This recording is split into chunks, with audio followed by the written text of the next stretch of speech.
Mes amis, bonjour et surtout bienvenue pour cette dernière vidéo, donc dans l'affaire Cédric Jubilard, avant le verdict qui devrait être annoncé d'ici quelques heures au moment où je tourne cette vidéo.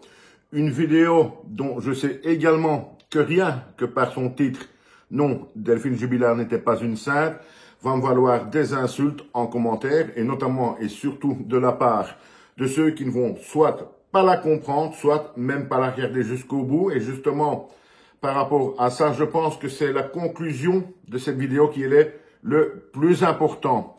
Petite chose également de vous dire avant de commencer, cette vidéo n'est pas faite pour défendre Cédric Jubilard d'un côté, ni surtout non plus pour noircir Delphine Jubilard d'un autre.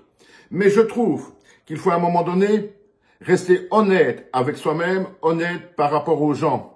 Et si depuis 5 ans maintenant, Cédric Jubilard a été la victime de partis pris sur des racontards, qu'on a donné de lui qu'une certaine image, le dénigrant sans cesse, absolument sans cesse, et d'un autre côté donc, en nous disant également sans cesse que Delphine Jubilard était un ange pratiquement, quelqu'un de gentil, etc., etc.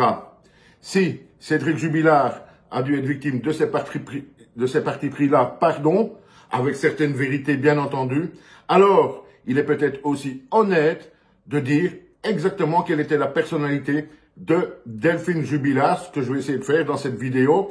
Et avant de commencer, je vous rappelle donc que pour moi, c'est la conclusion de cette vidéo qui est le plus important. Ne commentez pas avant de l'avoir vue, ou sinon vous ne la comprendrez peut-être pas totalement. C'est parti pour donc Delphine Jubilard, la soi-disant sainte, la soi-disant super gentille. Si l'on sait certaines choses, c'est parce que Delphine Jubilard elle-même en parlait à ses amis, un peu à son entourage, etc. Autrement, elle ne serait jamais sortie dans les médias. Alors en premier, on sait également donc que Delphine Jubilard insultait Cédric Jubilard de cassos, de bon à rien, de sale camé et pas mal d'autres insultes. Ça a été prouvé. Elle avait peut-être raison sur certaines choses, mais elle en parlait en ces termes-là à ses amis. Est-ce une femme si gentille qui parle comme ça? Moi, je ne pense pas. Je regarde de temps en temps parce que j'ai fait des petits mémos pour être sûr de ne pas vous dire des bêtises. Concernant son amant, et là, ce n'est que elle qui a pu en parler puisque ses amis le surnommaient le petit Kiki.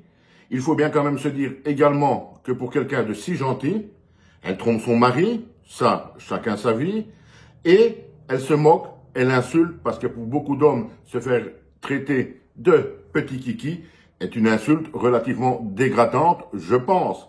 Delphine Jubilard le faisait. Elle trompe son mari et se moque ouvertement et donc publiquement, puisqu'elle en a parlé à ses amis, de celui-ci en ces termes de petit Kiki. Comment a dû-il le prendre? À mon avis, pas très bien. Passons ce petit détail. Ensuite, toujours concernant cet amant, il y a un fait quand même extraordinaire. C'est que l'on sait, et c'est prouvé, parce que tout ce que je vous dis dans cette vidéo, vous pouvez le retrouver dans les comptes rendus d'audience ou dans pas mal d'interviews sur Internet. Il y en a eu maintenant des milliers. Donc, concernant cet amant, on sait qu'à un moment donné, Delphine Jubilard, maman, a montré à un de ses enfants en vidéo sur son smartphone son amant en lui expliquant plus ou moins que ça allait être son papa. Quelle femme fait ça dans sa maison quand le papa de l'enfant est également présent? Une femme si gentille que ça? Si lisse que ça? Je ne pense pas. Delphine Jubilard l'a fait. Delphine Jubilard, on le sait également, passait beaucoup de temps et depuis des années sur les sites de rencontres. Ce n'est pas répréhensible. Cédric le faisait également. Ça, c'était leur mode de fonctionnement. Ce n'est pas le mode de fonctionnement de gens tout à fait lisses.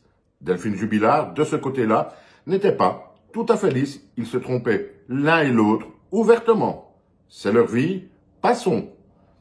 Et enfin, on sait également que Delphine Jubilard, c'était dit, avait également des actes de violence physique à l'encontre de Cédric Jubilard.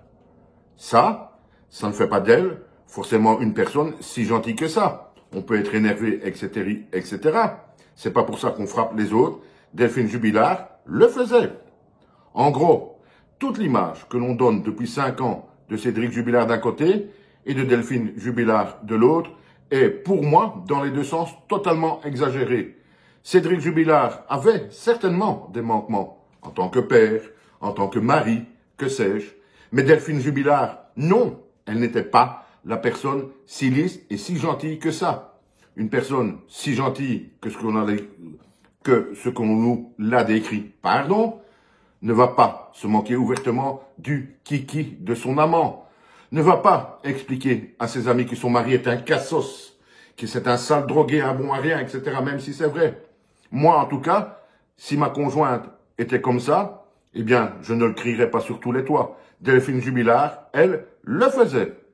On va déjà bientôt arriver à la conclusion de cette vidéo, même s'il y a encore beaucoup à dire sur certains comportements de Delphine Jubilard, qu'elle sortait régulièrement toute seule, qu'elle sortait de sa maison pour retrouver son amant alors que ses enfants étaient là, et qu'à ce moment-là donc, c'était, contrairement à ce qu'on dit, Cédric Jubilard qui s'en occupait.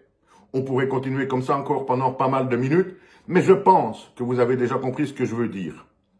Delphine Jubilard n'était pas la sainte absolue qu'on essaye de nous dire, loin de la même, très loin de la même.